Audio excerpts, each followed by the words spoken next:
Mayo.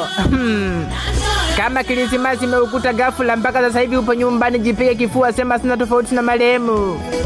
Hii ni Jichanganye FM, kipindi hewani ni salamu kwa mawifi uchwala na wanaume wa daa.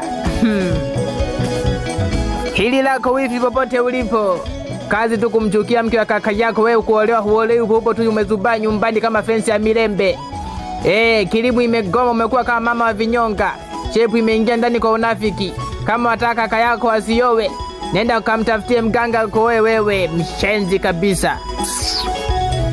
Hii ni kwa wanaume wa daa. Unakuta libaba lizima kitambi kama kameza bandari, limesimama kwa kibanda cha chips. Naomba chips kavu na mshikaki mmoja, kenge wewe kapike ugali. Ukifia kwenye show kama umetoka ukimbizwa na mbwa wa jeshi. Utakonda lini kutesa watu usiku ukifa? Pumbavu, punguza mafuta. Sasa tunahamia kwenye komenti.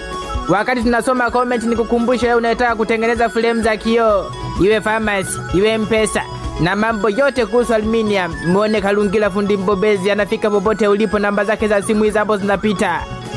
Ndiyo. Tukianza na comment, huyu anaitwa Latifa kutoka Kigamboni, anasema yani nawashangaa sana mawifi, nimeolewa na kaka yao, tunakaa nyumba moja lakini mpaka wananiloga. Sijawahi kufanyiwa ubaya kama unatamani mawifi wote wauawe. Nami na kujibu Latifa, mawifi hawana makosa, mwambie mmeo ajenge.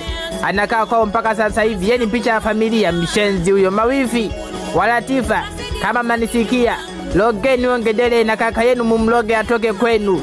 Ndevu mpaka zimemkutia nyumbani, yebebelu. Mwambieni ahame huyo, mshenzi kabisa. Huyu anaitwa Kaselini wa Bagamoyo, anasema Yombo na kupenda.